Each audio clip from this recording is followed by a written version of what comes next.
much response from the preaching, and he was out shaking hands in the foyer at the end. One of the men of the church came up to him and said, "Pastor, I know you're probably discouraged by what took place today, and then you probably were hoping for someone to get saved or some response that took place." And he was relaying the story, saying, "You know what? I wasn't discouraged by it, but what it does do is that it motivates me to go back to my office," he said, "to go back to my office and to get alone with God and to just seek God more and to be more dependent and more reliant upon God."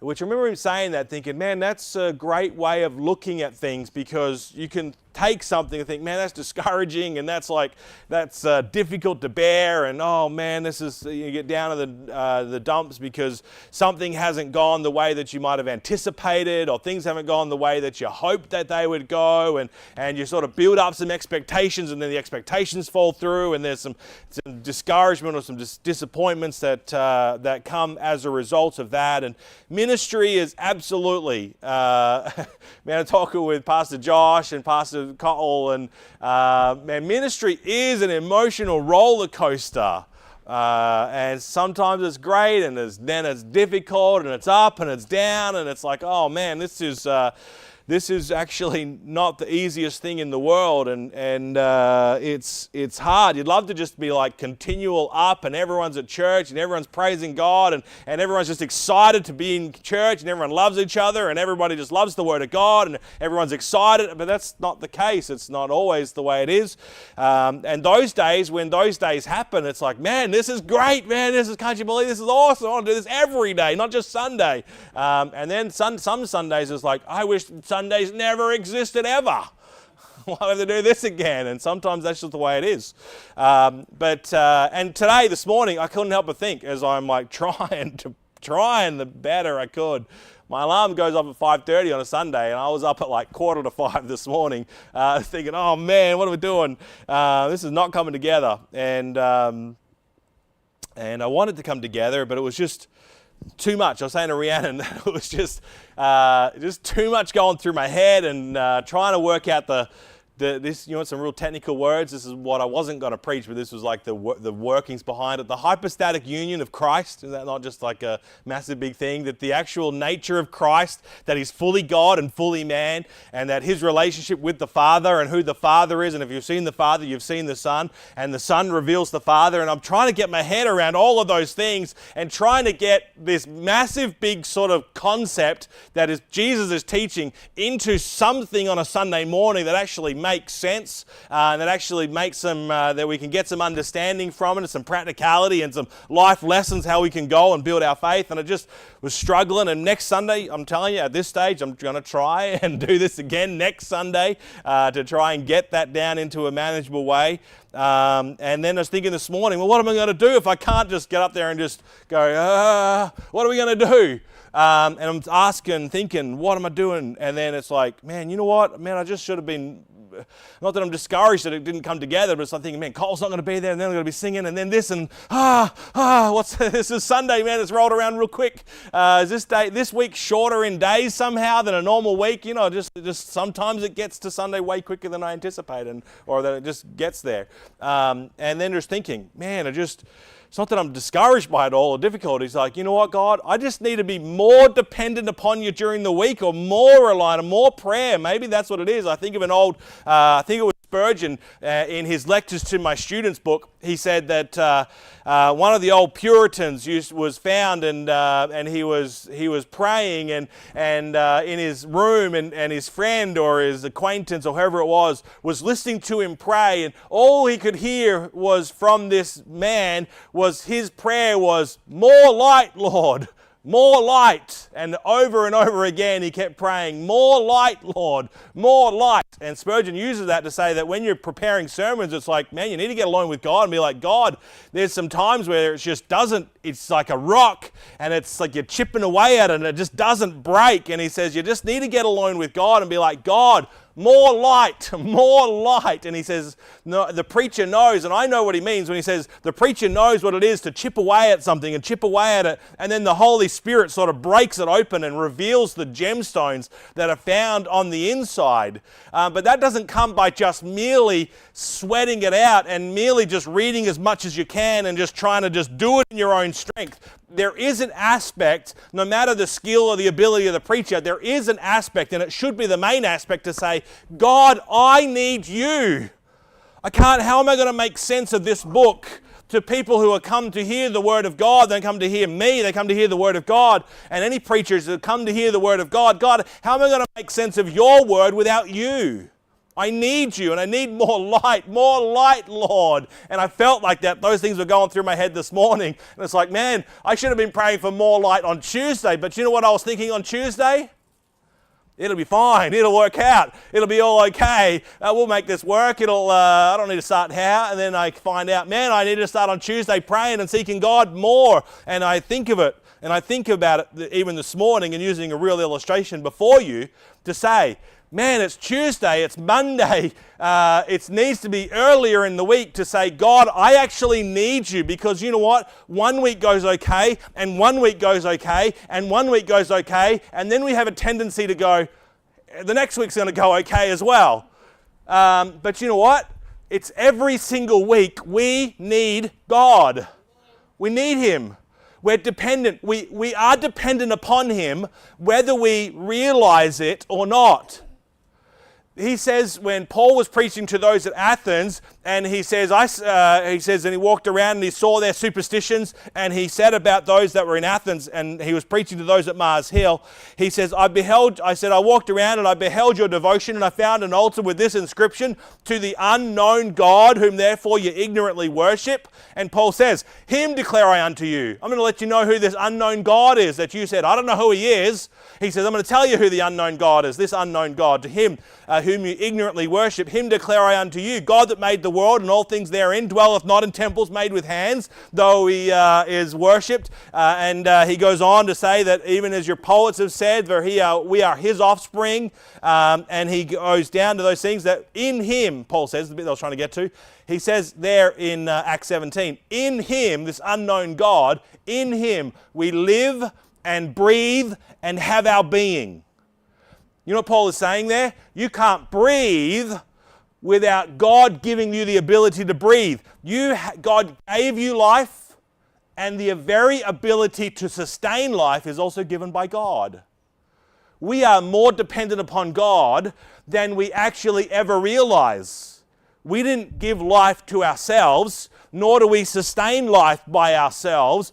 God gives life, and He is the sustainer of life. He is the creator of the world, and He is the sustainer of the world. By Him, it says in Colossians, by Him the worlds were made, by Him and for Him, and by Him all things consist. They continue and stay together by God. It's not just that God has created it and He has stepped away. No, He is working all things. He is at work, keeping it together. In John chapter 5, which we were going to preach this morning and we'll probably preach next Sunday, Lord willing. But He says about the Father, Jesus says, I work and the Father works. The Father works on the Sabbath day, and I work, because He healed. And just as the Father works, I also work. And they got really upset because they saw that Jesus was making Himself equal with God. And so they got really upset with Him for saying those things. But my Father works. He says God works on the Sabbath day. The Sabbath was made for man. It wasn't made for God. He works. The whole world is put together and keeps going by God. So God works. This whole world that we have our existence, we are dependent upon God. Whether we acknowledge it or not, we need God every single day. And we might go as if we don't need Him, but we do need Him, which is where you get to in Matthew chapter number 7. where Jesus is saying to them, and he's giving them the Sermon on the Mount. And those who may not have been with us on a Sunday night, let me give you a quick recap, where he goes through the Beatitudes and he lays out what Christianity, what discipleship looks like. If you were to go back, just go back a few pages to Matthew chapter number 5. Verse number 1, and seeing the multitudes, he went up into a mountain, and when he was set, his disciples came unto him. Not the multitudes came unto him, his disciples came unto him. The Sermon on the Mount is Jesus speaking to those that have come after him, that are following him. And Jesus is teaching his disciples what it means to be a disciple of Jesus. And look at chapter number 8, if you hold your place, chapter number 8. And when he was come down from the mountain, great multitudes followed him. Well, there was multitudes down at the bottom, and they were there, and then he went apart from the multitude up into the mountain with his disciples, and he taught them the Sermon on the Mount. The Sermon on the Mount is given to his disciples. He came back down from the mount, and the multitudes are back thronging him and being all around him again. But the message is given to his disciples, and the message that he is giving to his disciples is what it looks like to be a true follower of Jesus. If you were to look at this, there's one sort of simple thought that Jesus actually is giving in amongst the whole of the Sermon on the Mount. The verse 17, we mentioned this last Sunday night and a few Sunday nights, so forgive me if you've been here on a Sunday night to hear this. But verse 17 of chapter number 5 of Matthew, just after the Beatitudes, he says, think not that I am come to destroy the law or the prophets. I am not come to destroy, but to fulfill. Don't think that I've come to destroy the law. Well, why does he even have to say that? Because Jesus is receiving slander from the scribes and the Pharisees. Jesus is going about teaching around Galilee, teaching in the synagogues, and the Pharisees are saying, don't listen to him. He has a low opinion of the law. He has a low opinion of Moses. He has a low opinion. He's setting himself up as a teacher. He's setting himself up as his own ways. But Jesus says, he directly addresses that with his disciples and says, I know what you've heard, but don't think that I have come to destroy the law or the prophets. I am not come to destroy, but to fulfill. He says, I actually have a very high regard of the law. I actually have a very high regard, despite what the Pharisees and the Sadducees are saying against me. He goes on to say in verse 19, whosoever shall break one of these least commandments and shall teach men so, he shall be called the least in the kingdom of heaven, but whosoever shall do and teach them, the same shall be great in the kingdom of heaven. For I say unto you, that except your righteousness exceed the righteousness of the scribes and Pharisees, ye shall in no case enter into the kingdom of heaven. So now the Pharisees and the scribes are brought directly into the conversation that Jesus is having with his disciples, and he says, your righteousness needs to be greater than the righteousness of the scribes and the Pharisees. Well, you could just imagine them sitting there on the Sermon on the Mount. They're gathered around on this hillside sort of amphitheater, I'd imagine, and Jesus is standing addressing his disciples as they sit under trees and on rocks and lean across on the grass, and Jesus is speaking to them, except your righteousness exceed the righteousness of the scribes and Pharisees, and their initial thoughts are probably like, what?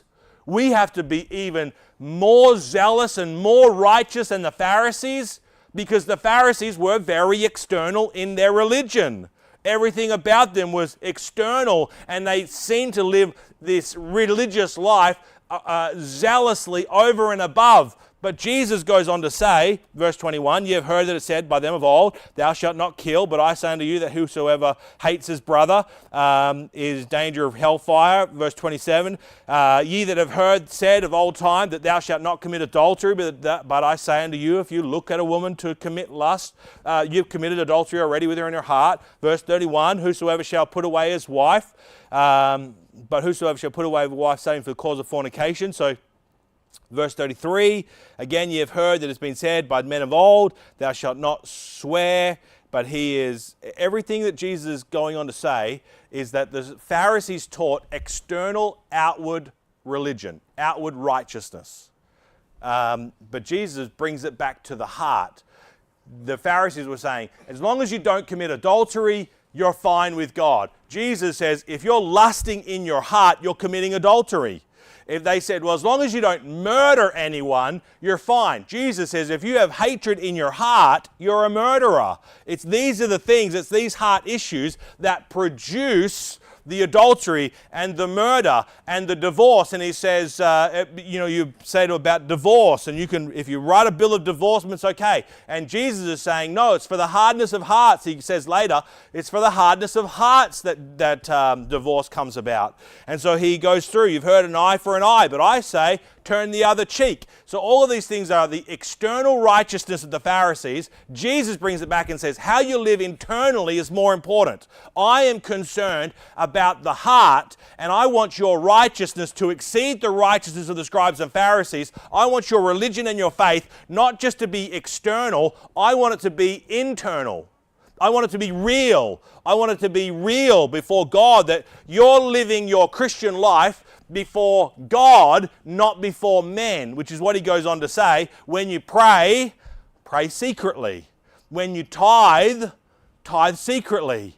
When you fast, fast secretly, that your Father, which seeth in secret, shall reward you openly. Let your righteousness, let your faith, let your religion be internal before God, not external before man.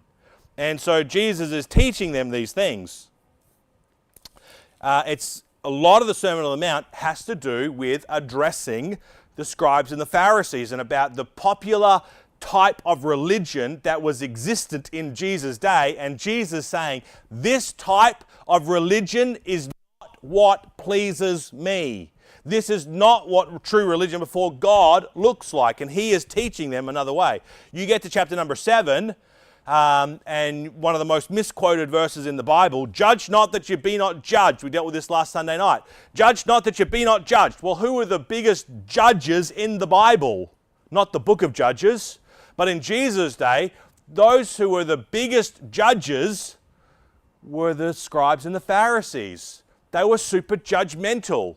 We said this, they would judge a person and whether they worked, if they healed on the Sabbath day. Jesus got judged all the time because he ate with publicans and sinners. Well, we have nothing to do with publicans and sinners, and you are against the law of the elders by doing that. They would say, you can't carry your bed.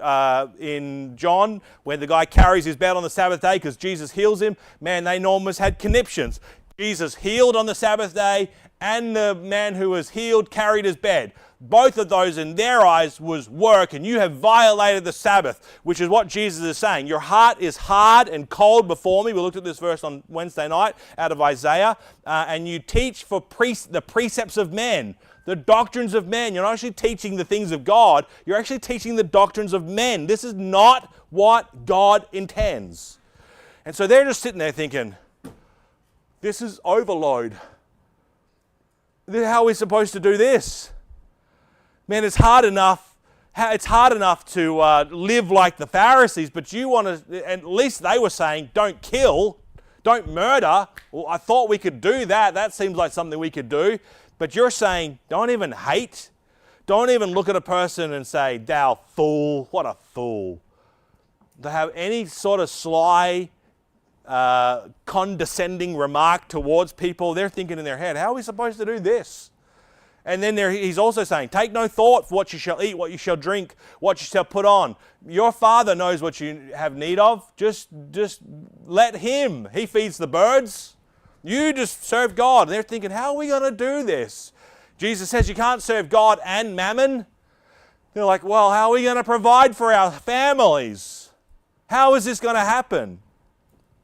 So Jesus was teaching things, though he says that the scribes and the Pharisees were wrong and that that was the wrong type of religion. Jesus comes and teaches them something, though, that is also very difficult to live out. The Sermon on the Mount is difficult. True Christianity is difficult. It's difficult to love your enemies, which we're going to come to. It's difficult to trust God when there's no food on the table and there's no money in the bank. It's difficult to bless those that persecute you, as Jesus said. It's difficult to have meekness. It's difficult to walk humbly. It's difficult to do everything that Jesus is teaching, and we're supposed to say, how can we possibly live like this? Well, then Jesus gives us the answer. Ask, seek, knock. You need the help of God to live the Christian life. You can't get saved by yourself. God is the one that saves us. He's the one where salvation comes from. But we are foolish to think that God can save us and then I can live the Christian life in my own strength. No, you don't have the strength to save you, and you don't have the strength to actually live the Christian life either. You actually need Him. You need Him for your eternal salvation, and you actually need Him in every day of your life, that you actually need to be dependent upon Him to live the life that Jesus intended you to live. I can't do it in my strength, and you can't do it in your strength. You need Him. Well, you need to, how are we going to get this strength from Him? Well, Jesus says, ask. Ask. Get on your knees and actually ask God for what you need. And He says, He's a good Father. He's not a tyrant. He's not here ready to crush you. He's not ready to just be mean towards you. No, He's a good Father that actually cares for you. He has good intentions and good thoughts towards you. And He says, ask. Ask and it shall be given. Seek and ye shall find. Knock and it shall be opened unto you. Someone said it like this, that there are three escalating verbs. Ask is a simple request, expressing dependence, which is where we should be, dependent. Seek is to actively pursue. It's like prayer plus actions. We might say like this, put some feet to your prayers. It's one thing to say, hey God, I need you to meet this need, and we sit around and we do nothing about it. He's like, no, ask God, seek it, go and seek, go do some things about this. Ask, seek, actively pursue, and knock means the continued perseverance until doors open. To actually persist in prayer, not just to pray to God and say, God, I need help, I'm struggling and I need help today, or God, we have a need, and God, would you meet this need? I need to pay this bill, or would you sell this for us, or would you do this? God, we need some help here, and you pray it once and then you forget about it, and then like 2 or 3 weeks or 4 weeks later, it's like, God, I still need this request. Jesus is saying, no, like get serious about it and pray with some persistence. To actually pray, to ask, to seek. It's like knocking on heaven's door. Hello? Man, I tell you, Theo knows how to knock on a door. Persistently. Till he gets what he wants. He's asking, he's seeking, and he's knocking, and he's going, and he's going. And whatever it might be. It might be he wants something, or he wants food, or he wants breakfast, or he wants some toy or that someone else has. But he's persistent. Theo knows how to be persistent. That's what Jesus is saying. Be persistent. Not this casual Christianity, but actually ask, seek, knock. Because He says, your Father actually wants to answer. I couldn't help but think this as I was putting this together. There are numerous times in the book of Matthew particularly that I think that, what was I thinking? That Jesus likes cricket. That's what I was thinking. That's a completely random out there thought, all right? And this is, we're going to just go random for just a second. Because Zach plays cricket. He was playing cricket yesterday. That's where the thought sort of comes in. Anyway, I've thought this, that when they're running between the wickets, if you've played cricket and you've got the batsman, you're batting and the other batter at the other end, and you hit the ball, well, the communication between the two runners is there's 3 things that they communicate. Yes, no, wait. And that's what they're told to communicate from the junior cricket levels, is that the communication is yes, no, or wait. Yes, like yes, we're going to run, yes. And then there's, depending on who we're running is, if you played cricket, if it goes backward of the wicket, that's the non-strikers. If it goes in front of the batsman, that's the batter's call. And so there's the communication. It's yes, there's a run there. Yes, we're going. Or no, we're not doing it. Or wait is hang on, let's just see if the fielder's going to get it. And if he misses it, then yes or no. So it's a yes, no, or wait, and we're told from the junior crickets, from like under 10s, they're told, man, just imagine you're in a massive big stadium and the place is full and there's crowds everywhere, and yell it out. Like tell them, not just like a passive sort of yes, no, or a wait, but yes, no, wait. And I couldn't help but think, that's how prayer is. When we pray, God answers. He says He will answer. And it is done via yes, no, or wait. And if you want the cricket analogy just to go a little bit silly for a second, I think that when you called the disciples, have you ever gone to a cricket team? You know how many players are on a cricket team? So 11 plus a 12th man. You know what the disciples were? They were 11 plus a 12th man. Judas, he sort of was there, but he wasn't really amongst them. And you know what I also find about a cricket team? You get around a cricket team, playing cricket a lot, everyone there has a nickname. No one goes by their real name. It's like, this is John, but he goes by Gary, and this is whatever his name, and he goes by Ginger, and this guy goes by Loppity Hop or whatever. They all have like their own little nicknames, and it's like, that's not their real names. And you know what about the disciples? Levi, Matthew, Simon, Peter, yeah. And then there's the nicknames as well, the Sons of Thunder. James and John, the Sons of Thunder, so they've all got nicknames as well. And there's 11 plus a 12th man, and he's saying to them, "Here's the thing: yes, no, or wait." Anyway, that was my cricket thing, and you guys are totally impressed. But the point of prayer, though, is to ask, to seek, to knock. I heard one preacher say it like this: "This is not a blank check." This is the title of his sermon. This is not a blank check. However. That's how he preached it. Because that's the thing that I struggle with this, to say, you know what, I don't believe in the prosperity gospel, that God is just going to you have blank checks and He just wants to just give you whatever you want. You want a pony, you want a Ferrari, you want a new house. That it's like some Oprah Winfrey. You get a car and you get a car. And you think, that's how God is. He just wants to give away. No, He says this. Ask and it shall be given, seek and you shall find, knock and it shall be opened unto you. For everyone that asketh receiveth. He's going to receive an answer. Yes, no, wait. And he that seeketh findeth, and to him that knocketh it shall be opened. Or what man is there of you, whom if his son asks bread, will he give him a stone? When Theo comes and asks for breakfast every single morning, I'm not going to tell him to just go chew the leg of the chair. No, like, yeah, buddy, go get the cereal. You can get the cereal. Or if you want toast, I'll go get the toast for you. But he can get cereal. As long as there's no electrics involved, like the toaster, no.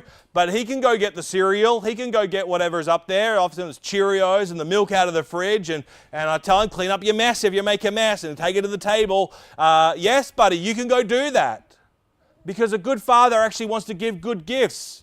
Christmas time is coming up, and you might be a bar humbug Scrooge when it comes to Christmas, but I like giving good gifts to my kids and my wife. But I like giving good gifts. I like them to open up and say, oh, look at this. I'd like to ask them, what do you want? Do we ask our kids, what would you like for Christmas? And they might be outlandish, and we're like, okay, what else would you like? Because there are some things I just can't do. But I want to. They're random. That's exactly what Ben said. He just said, get me something random. Yeah, random. So I think we could do random, buddy. Yeah, we're not now. We'll just hold the list for lunch break, buddy, for lunchtime. But he said, but to ask him, what do you want? Because I want to give good gifts. And you that have children, you actually want to give good gifts. And it's to give them and to see them, oh, yes, thank you. And he says, right, so if he asks a fish, will you give him a serpent? We ask bread, will you give him a stone? No. I want to give good gifts. He says, right, so if you know what it is to give good gifts, and you're evil, you're not even righteous like God is righteous, don't you think that he also if you know how to give good gifts to your children, how much more shall your Father which is in heaven give good things to them that ask him? He actually wants to give good things, not everything that you ask. That's why it's not just like, what do you want? And I will just give you whatever you want. No, we have a good God who gives good gifts. It means sometimes he's going to say no because the good God knows that that gift is not good for us. But he wants to give good things. We ought to pray in the will of God. Okay, God, I need your help. I need your assistance to live the Christian life. Well, I think God's going to give us help to live the Christian life if we ask, seek, and knock and be persistent with our prayers before him. That's a good thing to ask. That is the will of God. If our prayers line up with the will of God, then he says, he receives it. He will answer those prayers. God, I want to live a righteous life. God, I want to live out this Sermon on the Mount. I want to live out how you're living. Yeah, ask. Be persistent in your prayers before God. Knock. Get serious. Your Father which is in heaven is a good Father. And he wants to give good things to them that ask him. So I want to say this to you. This is the main point. We'll quit here. The Sermon on the Mount, the prayer of asking, seeking, and knocking is about being dependent upon God. Needing him to actually live out the Sermon on the Mount. But let me remind you, as I was reminded this morning, that it doesn't matter what you do, whatever your profession is, whatever it is that you're being a parent, whether it's at a job that's a secular job, or whether it's in the ministry, or whatever it is, you and I need God. We need him every single day to be persistent in our prayers before him, to acknowledge that we need him, and then to get on our knees and to ask him, to seek him, and to knock and knock and knock, and it shall be opened unto you. Say, man, I need this, God. I need your help. I need you. He says, right, well, ask and seek and knock and be persistent in your prayers. Not just a little casual, God help me, and on you go. But to actually wrestle with God in prayer like Jacob wrestled with God, but actually to ask him and know, God, you're a good God, and you want to actually bless me. And you want to give good gifts. So God, I need your help. I need you in this life. Would you help me out? Would you bow your heads and your hearts before him this morning? And I want to encourage you to be dependent upon God, to ask him and to seek him and to knock in your prayers as you seek